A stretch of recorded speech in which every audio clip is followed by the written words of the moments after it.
Yatraiva yatraiva mano madiyam tatraiva tatraiva tavasvarupam. And take up a few questions, whatever I can, and then answer you. The first question is it mandatory to burn or bury the body, or we can donate the body to the hospital? Is it okay? I think it is a question which all of you will be interesting to know. Either from a religious side or from a spiritual side or a yogic side, do we have a sanction to give our body for medical research? My answer will be enough and more. We have a story called Chimuta Vahana. He offered his body to the birds while he was living. So nothing is due for us. In the olden times, there was no hospital, there was no medical research, etc. We only had Ayurveda. They never wanted a dead body for their experimentation. It's not there. Questioning and answering and trying to know why the person is living, discussing with the patients. That is how the research was. Now we have a dead body examination, anatomy and all. So you can willingly give. But by giving, don't get into any psycho-intellectual problems later. Make sure that you understand the whole mission and the mind is fully reconciled and the intelligence also has no doubt of any kind. That is very important. In Bhagavad Gita, there are two verses.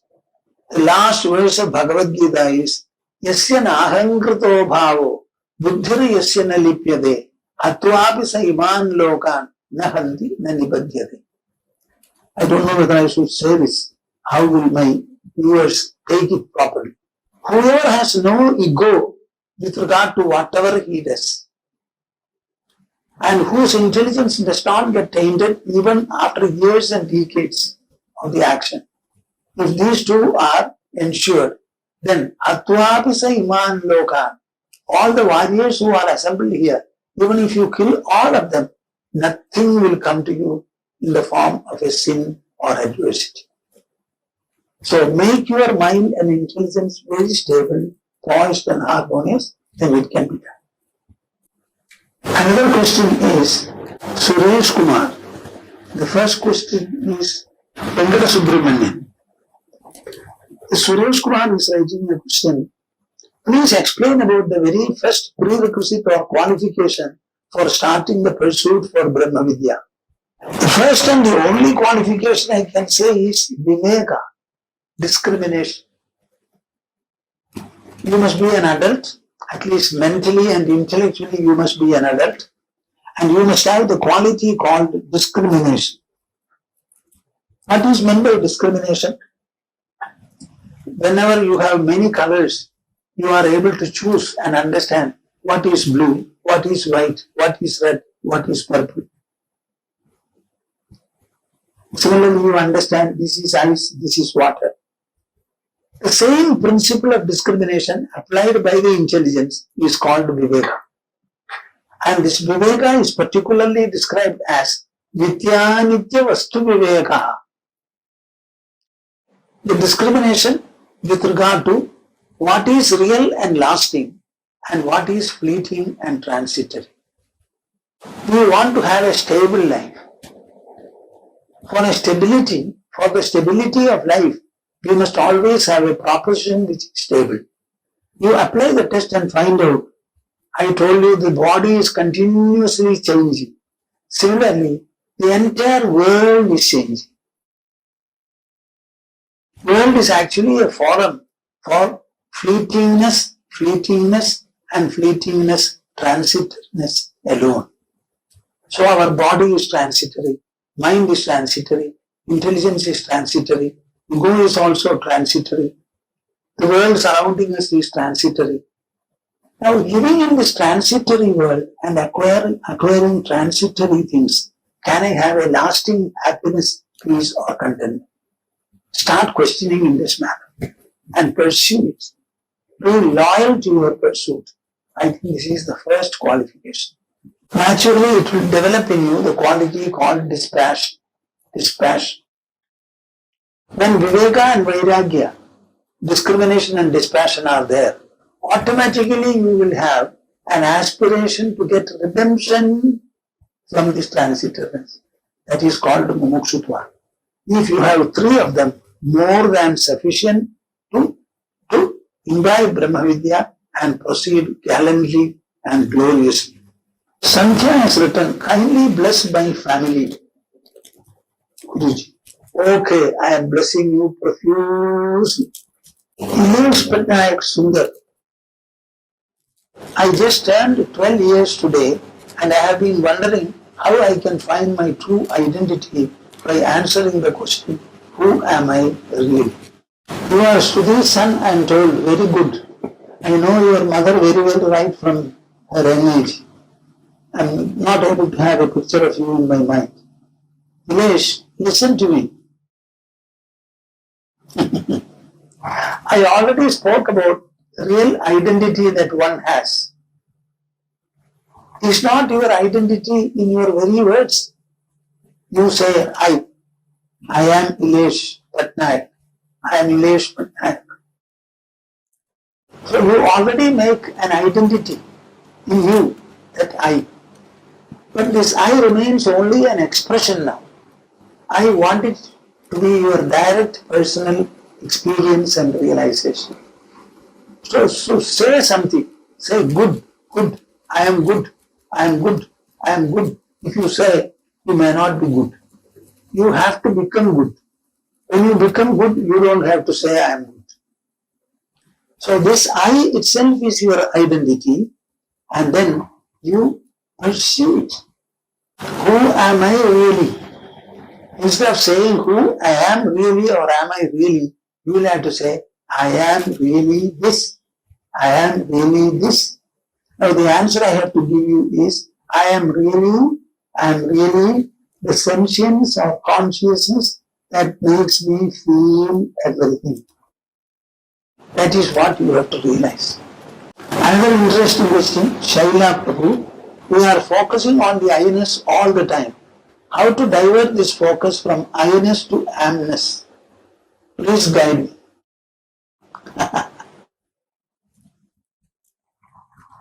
When you say I am, are you not referring to the amness by the term I? What is this I? Whatever is am, whatever that am. So that amness itself is the I. If you can probe into I am, and try to find out what is this amness, what is it that I am? Am I the thought? Am I the feeling? Am I the words? Am I the physical action? Am I the memory? Am I the knowledge? Or am I the source of all these? You say my mind, then you say my thought. Mind and thought, what is the relationship? Is not thought a product of the mind? Thought is a product of clay. Similarly, the thought is a product made by the mind. Just like clay is clay and thought also is clay, is not the thought also your mind? Why don't you understand it properly? Please guide me. So the guidance is, you have to delve into yourself and find out whatever proceeds from within you. You try to find the source of it, the source, the fountain from which all are proceeding. Shall I put it this way? From the thought, you have to go to the thinking. From the thinking, you have to go to the thinker. And from the thinker, you have to go to the pre-thinker presence. Pre-thinker presence is absolutely possible. Absolutely possible. I don't know whether this question I should answer. Our elderly Prabhakaranji has joined in this question, and it is Pujya Swamiji. In the 13th chapter, slokas 5 and 6 of Bhagavad Gita, Krishna has listed what constitutes Kshetra. It includes Avyakta and Chetana. Generally, all the other constituents listed are expressible in the possessive case as mine or my. But about Chetana and Avyakta, can we say so? For example, referring to consciousness, I can say, I am conscious. I don't usually say my consciousness. It's a little involved question. Now, I will take only one word, Avyakta, and try to answer it. Now, we are entering into an invisible area, not accessible to the senses. Because the area is not accessible to the senses, you have to approach it only with your mind and intelligence. How many numerals do we have? 10. 1, 2, 3, 4, 5, 6, 7, 8, 9. And this 0 was contributed by India. Many people do not know about it. We are the contributors of 0, something very great. Now these 9 numerals are there. Now can you tell me, what is this 0 like? Can there be any physical demonstration of 0? 0. Similarly, we say infinity. Can you tell me, what is this infinity like? But nevertheless, we understand the 0 and we understand the infinity. We may not see it, that is different, but we understand it for our calculational purposes. In the same manner, Avyakta is also a concept, a postulate we have made. What is this Avyakta? First of all, understand the word. Yakta means distinct. Distinct before what? Distinct before our senses.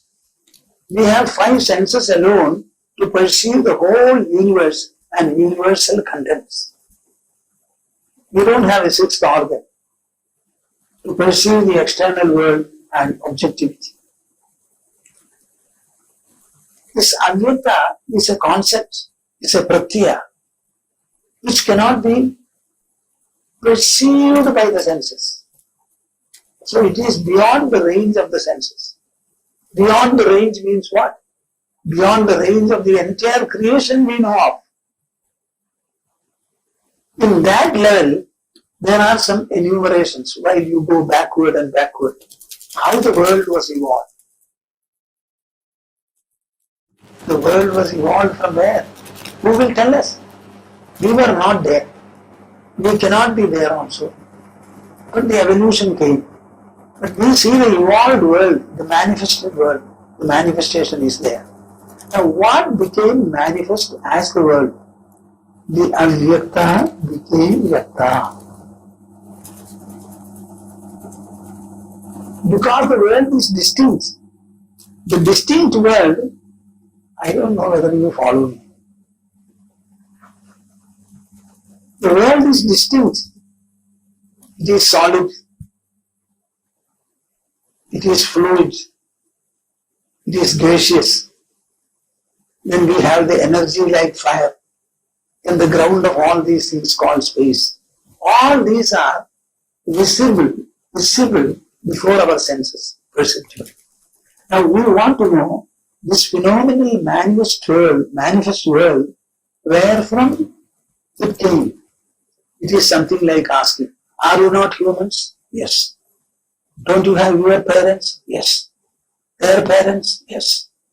Now you go backward and backward. And first parents, tell me,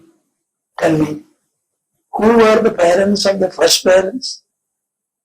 Because you call them first parents, there was nobody before them. So from where? From no parents. How the first parents were evolved? Now this area can be ransacked only by your intelligence. You will not have any other help. The first parents are first parents. Beyond them, we cannot think of any parentage at all. In the same manner, the Avyakta alone has become Yakta. About the Avyakta, it is called unmanifest. That which is not manifest at all. When it becomes manifest, it will become phenomenal and perceptible. So we cannot think of any perception. Suppose we go into the depth of the sky, say Akasha, will you be able to see anything? Our astronauts had to be awakened saying that it is morning, it is 6 o'clock, get up, go to the toilet, etc. Because they lost touch with everything. There was no object at all. Avyakta was not there. Now the Avyakta is explained in this manner. Nature consists of 3 gunas, sattva, rajas and tamas. These are 3 qualities of nature, 3 attributes of nature. Now when the sattva, rajas and tamas, 3 gunas, they were in a state of equilibrium, total equilibrium, everything was still, nothing was manifest. Suddenly, as the modern people say, Big Bang, something like that, there was a disturbance. So in the disturbance, just like a still pond, you put a stone, then you will find ripples start getting formed. Again you will put another stone, like that they will go on. So when this disturbance took place, each guna started acting upon the other, and the second guna started upon the first and the third, like that. All of them started acting, interacting, counter-interacting, further interacting, like that the creation came. Before the manifest creation came, what was present is called Avyakta or Avyakta. These are the 2 words used there. In my book, Essential Concepts of Bhagavad Gita, I have not gone into a discussion of Avyakta as such. I have only referred it as part of the kshetra which Sri Krishna was enumerating. Because my discussion, essential concepts in Bhagavad Gita, are only of the essential concepts, and there Avyakta does not come functionally there. It doesn't have much function to perform, so far as your understanding or sadhana is concerned. Swamiji, how can this mind train itself to be calm and unaffected by the thoughts that it generates? You know, my specialization is as a knower of truth. I will always speak of knowledge as a tool, knowledge as a tool, enlightenment as a persuasion and guide. I will not go into other details. And Bhagavad Gita is nothing but wisdom communicated, articulated by Krishna. How can this mind train itself to be calm and unaffected by the thoughts that it generates? You tell me. You tell me very clearly. There is a bundle of clay. A few pots are made. Suppose I take the pot and throw it against the clay. It will break. But tell me whether the pot will change from out of its nature. As the clay is, the pot also is. Maybe it has been made into a pot. I don't know whether this example will help you. What is a thought? You are enmeshed by the thoughts you say. What are the thoughts? They are products of the mind. And where are they? They are in the mind itself. In the case of the clay pots, the pots are separated from the source clay and stacked on the floor. But in the case of the thoughts, tell me, does any thought remain inside your body for a while? And where are the thoughts you are referring to? Is not thought a product of the mind? And as a product of the mind, is it different from the mind? If it is not different from the mind, why should the mind be affected by its own product? See, there is a fountain in your garden. Water comes and splashes. It goes back into the water. Again it comes. By this process, do you mean to say is the fountain, the spring, or the water, is it affected? Similarly, your mind is not affected by any extent of thoughts. Why don't you look into the mind and thought process with this understanding and knowledge? One day you sit, closing your eyes, and allow the mind to be tempestuous with its thoughts. My mind, bring all the turbulent thoughts, and let the thoughts come. Let them be turbulent. Sit there, understanding that the mind itself has become thoughts, and the turbulence has no meaning to the mind at all. If you can firmly sit like this, what will happen? Why don't you try? Try and let me know. Don't give me pseudo answers. Try. Every thought is a product of the mind. And this thought is not different from the mind. A wave is in the sea itself. It is not different from the sea. Similarly, the thought is only a wave in your mind. And as a wave, it can do nothing to the mind, nor does the mind do anything to the wave. Sit firmly in this understanding, closing your eyes, and see what happens. All the thoughts will subside, being powerless. So a sense of harmony, togetherness, at-homeness will be felt. And for feeling this, don't think it will take years or months or even weeks. Achievement is had in moments, and still there are fractions. I stop here now. I will go back to the theme where I stopped. Natvevaham jadunasam, natvam neme janadhipaha, najaivana bhavishyamaha, sarve vayamatah param. So Krishna says, Arjuna, think of what you are. You are the existence.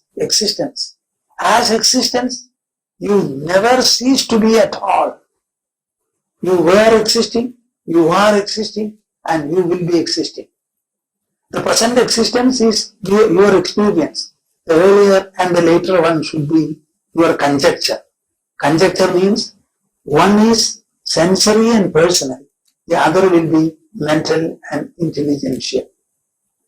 This is what you have to be. The knowledge we gain with the intelligence is just like the sight or color we see with the eyes. There is no difference at all. Suppose you see something white and you say white. Do you require any proof for it? In the same manner with the intelligence you understand existence to be continuous and ceaseless. That understanding is more than sufficient. So he says, Dehinosmin yatha dehe kaumaram yavanam jara tatha dehantara praptihi tirastatra namukhi. The wise man is never deluded at the point of death.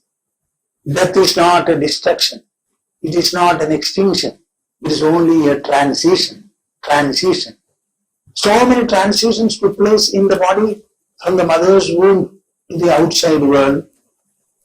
Then the baby became a child. The child became still grown up, like that one after the other. Yauvanam jara. Finally, when the body becomes old, it leaves the body. So never think of death as a destruction or an extinction. It is only a transition. And that transition is only in the body, of the body, for the body. That physical transformation, biological transformation does not affect the spiritual soul inside. Arjuna was consoled. He said, I will never take up the question of death at all. It is not going to be a problem for me. My problem is only life and living.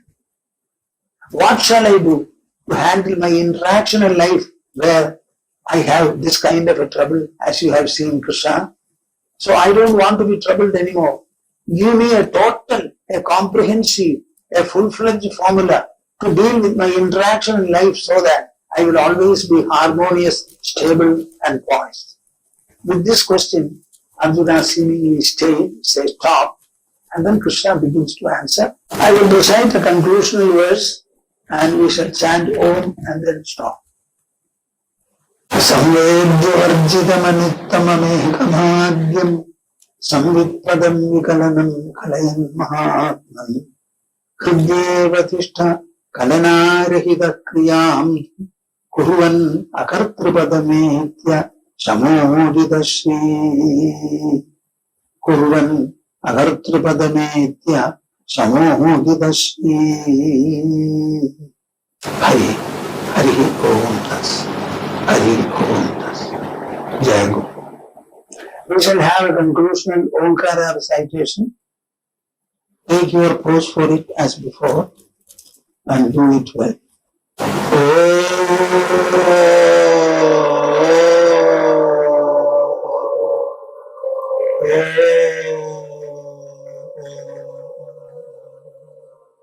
Oh.